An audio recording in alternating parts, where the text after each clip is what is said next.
After studying this module, you shall be able to understand RNA, its type and uses, processing of different types of samples for RNA isolation and methods of isolation, purification and fractionation of RNA. Ribonucleic acid or RNA is one of the three major biological macromolecules that are essential for all known forms of life, along with DNA and proteins. The primary difference between RNA and DNA is that RNA is a single stranded molecule folded onto itself, comprising of ribose sugar instead of deoxyribose in its backbone and the nitrogenous base uracil rather than thymine, whereas DNA is a double stranded molecule. Different types of RNA can be found naturally occurring in the human body, each of which has a particular function. Messenger RNA or mRNA, its prime function is to carry the information that is essential to make a specific protein from a gene on the DNA molecule to ribosomal RNA. Ribosomal RNA or rRNA is present inside the ribosome that are found in the cytoplasm. During the phase of translation, rRNA binds to transfer RNA and increase the rate of formation of peptide bonds between amino acids during the process of translation. Transfer RNA or tRNA, its function is to transfer specific amino acids to rRNA during the process of protein synthesis. tRNA also participates in reactions not associated to ribosome dependent translation. Even though it is of fundamental significance to normal cell function, RNA is once in a while employed as a source of forensic information.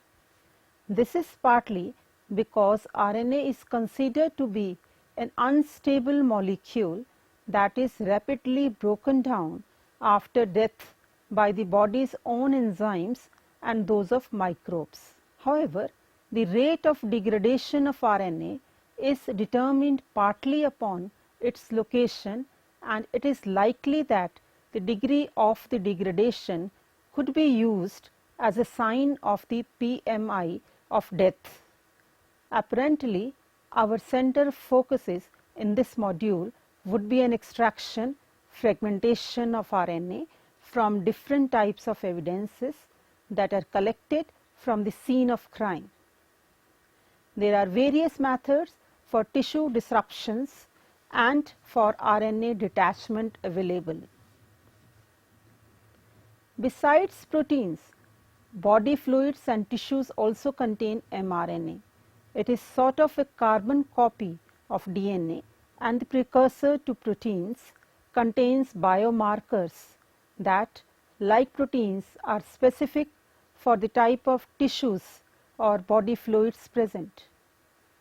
The biomarkers hidden in the mRNA can identify the body fluids present in a crude mixture and may thus aid in the reconstruction of the crime scene. To correctly identify the complex mixtures of body fluids and tissues found on an item or a person, highly specific and sensitive forensic testing techniques are required. mRNA being a temporary copy of DNA required for the synthesis of proteins begins deteriorating after accomplishing its task. However, studies have shown that RNA may be extracted from biological strains as old as 16 years.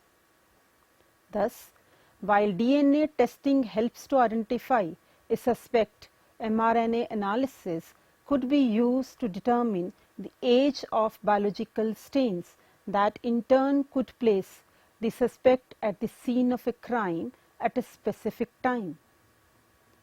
RNA is prone to digestion by a wide variety of endogenous and exogenous RNases, and because these RNAs are present on almost all objects that come into contact with humans, therefore, extreme care is required to be taken to prevent simple contamination and degradation. Strong denaturants are used for intact RNA isolation to inhibit endogenous RNAs. RNAs being heat stable refolds following heat denaturation.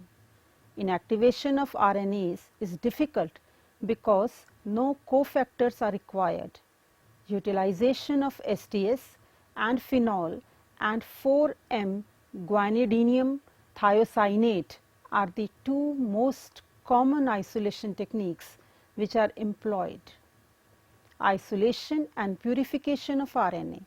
Major steps of the isolation procedure are to isolate the RNA completely from rest of the cellular materials and to preserve the integrity of the RNA structure that is extracted.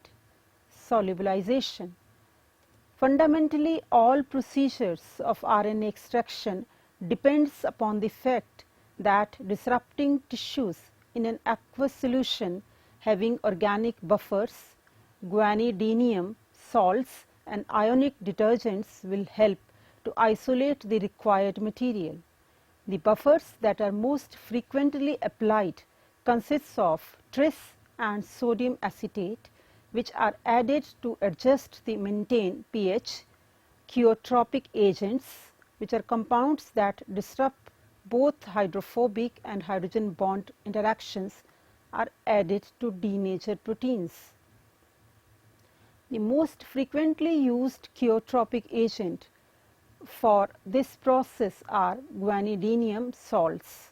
The benefit of using guanidinium for the process of purification of RNA was first informed in 1951 by Volkin and Carter, and since then only practically all RNA extraction procedures have assimilated by the use of high concentrations, about 4 to 6 molar of guanidinium thiocyanate or guanidinium hydrochloride. Ionic detergents are added to help solubilize cell membranes and lipids. The most frequently used detergents consist of sodium dodecyl sulfate and sodium lauryl sarcosinate, sodium deoxycholate and cetyl trimethyl ammonium bromide. Mechanical homogenization. Isolation of RNA from muscle and skin tissues might be difficult due to the presence of connective tissue, collagen and contractile proteins. Proteinase K is an enzyme that retains its activity under circumstances that denature most other proteins. For these samples, it is generally advised to first use mechanical homogenization in high concentrations of guanidinium. Then the homogenate should be diluted to decrease the guanidinium concentration.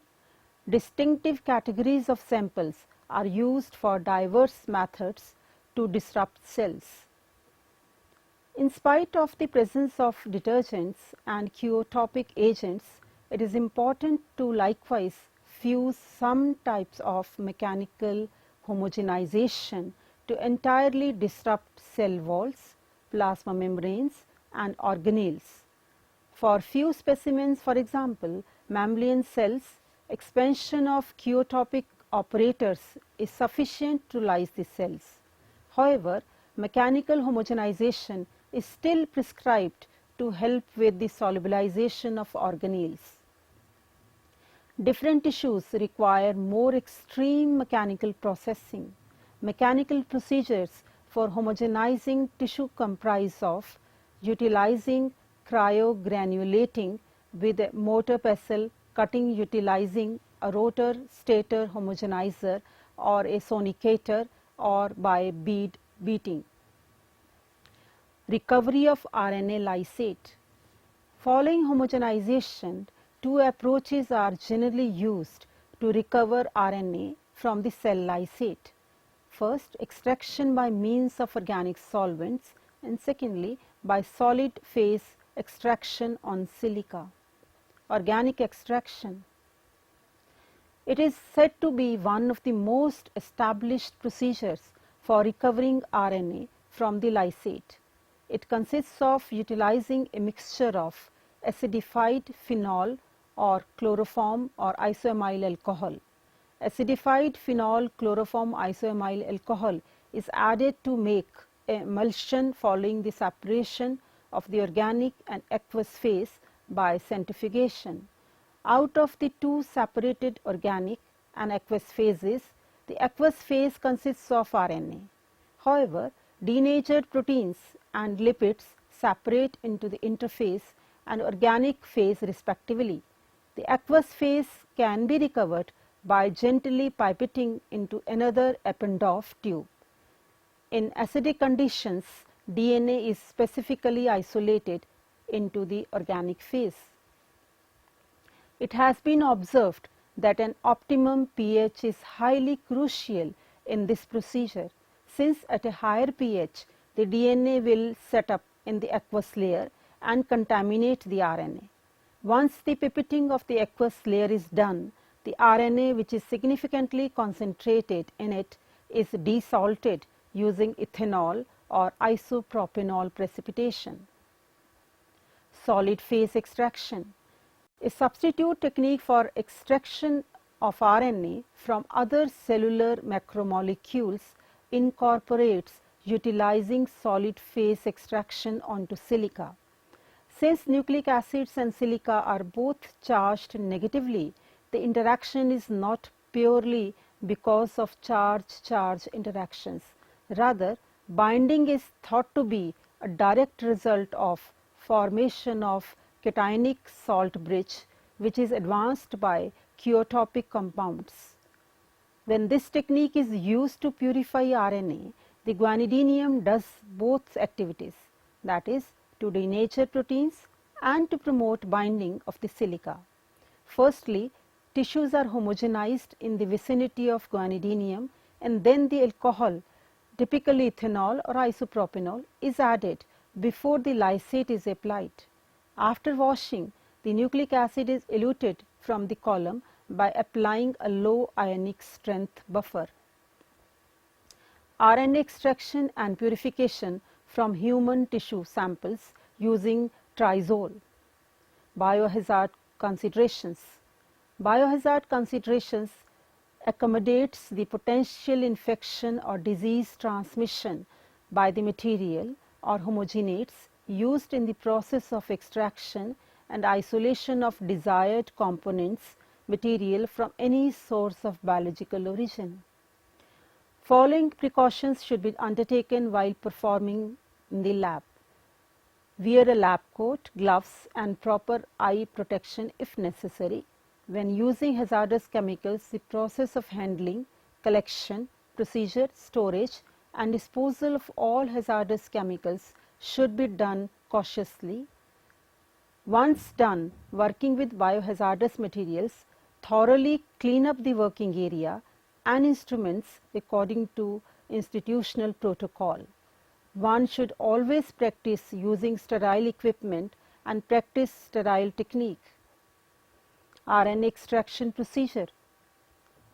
Before starting the isolation and extraction procedure, make sure that the pestle and mortar and instruments like forceps, spatulas and other equipment needed are sterilized and chilled on ice if necessary. Remark: all tissue samples are immediately placed and stored in RNA later. RNA later protects the tissue from RNase activity until it can be homogenized in trizole. So, it is necessary to keep everything frozen in liquid nitrogen. Remove samples of tissue from freezer and let it to liquefy enough such that the tissue can be detached from RNA later. After this step, place the tissue into the mortar. With the help of a sterile razor blade, cut down the tissue into smaller pieces. With the help of a spatula, scrape all the cut tissue pieces together in the mortar and place into 50 ml tube containing the triazole. After all the pieces of the tissue have been broken up, transfer half of the homogenate into 2 ml Eppendorf tubes. By the use of an electric homogenizer, normalize the samples in triazole completely using a small gauge generator. Homogenize every sample tube at least 3 times for at least 1 minute each time. After this step, keep the samples on ice in between each round of homogenization. Allow the samples rest for 5 minutes at room temperature. Once you observe that the cellular debris and insoluble material start to accumulate at the bottom of the tube, centrifuge the homogenate at 10,000 G for about 15 minutes at the temperature of 4 degree to spin out cellular debris and insoluble material. After centrifuging, cautiously transfer the supernatant to fresh RNA-free 1.5 ml tubes. Before transferring the supernatant, make sure that there is no presence of trace material. To it add 250 microliter chloroform and shake it vigorously for about 30 seconds. If it is not shaken in vigorous manner for 30 seconds, it will decrease the RNA yield. Next step would be letting it to become stable at room temperature for about 10 minutes. Here you will start observing an initial phase of separation. For about 20 minutes, centrifuge it at 10,000 G at the temperature of 4 degrees. Now remove and transfer the aqueous layer, the topmost clean layer, to fresh RNAs free 1.5 ml tubes. Transfer without interfering with the middle layer. Add an equal volume of isopropanol to each tube. Mix well and incubate it for the period of almost 6 hours at -20 degree. Centrifuge it at 10,000 G for 20 minutes at the temperature of 4 degrees. Now remove the isopropanol cautiously from the pallet and to it add 1 ml of chilled 75% ethanol. Centrifuge it at 7500 G for 4 minutes at temperature of 4 degrees. Now with absolute care remove the ethanol. It should be kept in mind that palate does not get disturbed. Add one more time 1 ml of chilled 75% ethanol, then centrifuge it at 7500 G for 4 minutes at temperature of 4 degrees. Now carefully remove the ethanol and let the pallet dry at normal room temperature for about 5 minutes. RNA Purification Procedure. Add 350 microliter of buffer RLT holding beta mercaptethanol to the 100 microliter of RNA in water and mix it carefully with the help of a pipette. To the above solution, add 250 microliter of 100% ethanol and mix it thoroughly with the help of pipette. Now third step would be transferring all 700 microliter into a spin column and centrifuge it at 10,000 G for 30 seconds. Now put the spin column in a fresh 2 ml collection tube and to it add 500 microliter of buffer RPE. Centrifuge it at 10,000 G for 30 seconds.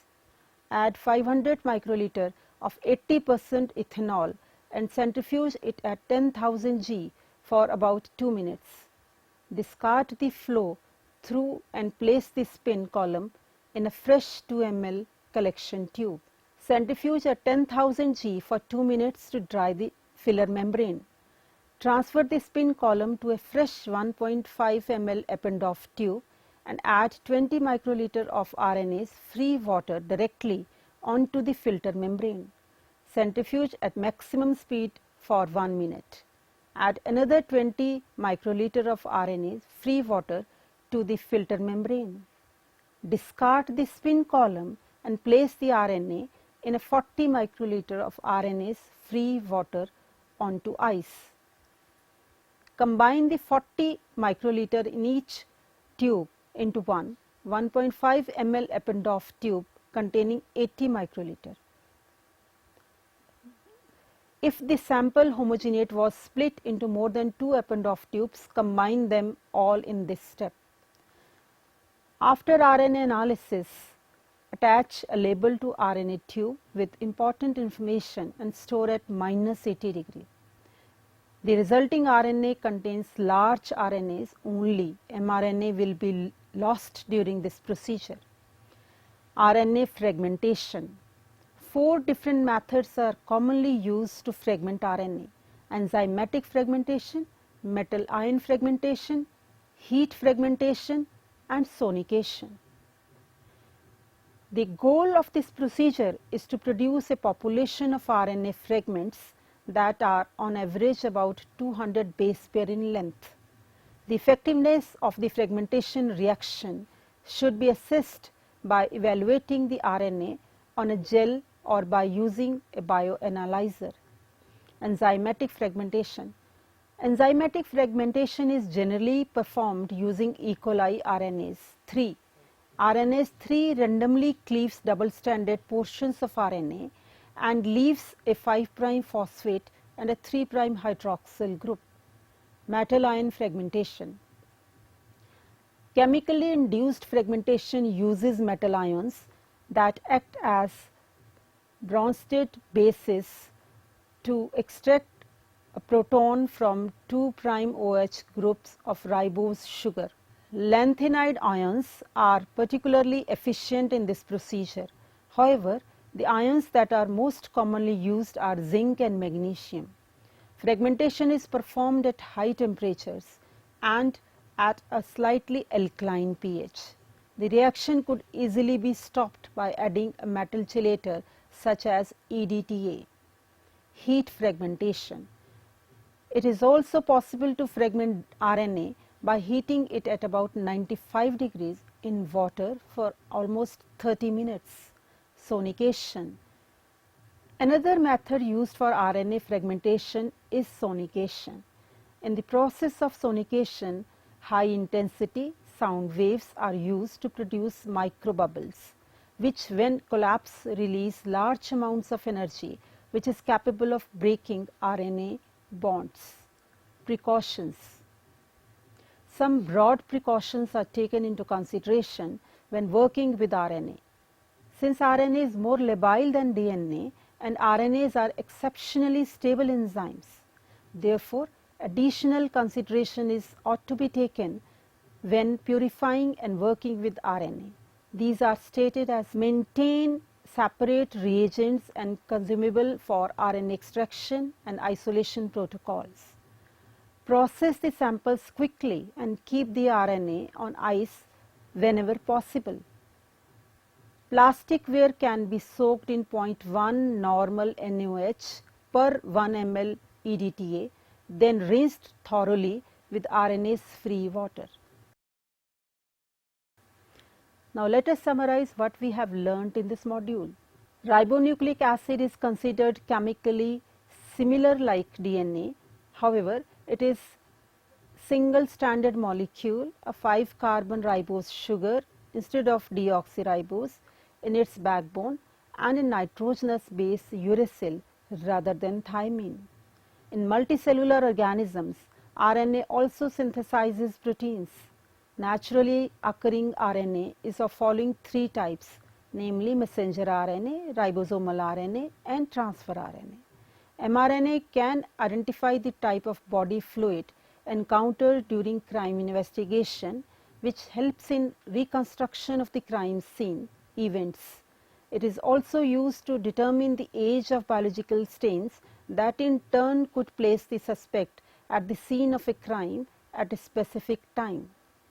Extraction and purification of RNA involves cell disruption using guanidinium thiocyanate along with the reducing agents to the sample, followed by shaking it vigorously. This step breaks the disulfide bonds and deactivates the contaminant proteins existing in the sample. Then mixture of phenol and chloroform isoamyl alcohol is added to separate the RNA samples from the solution. Both DNA as well as RNA can be isolated from the same biological sample by extracting a total nucleic acid fraction and then dividing it into two parts, treating one portion with DNAs while the other portion be treated by RNAs. The resultant will be RNA and DNA respectively.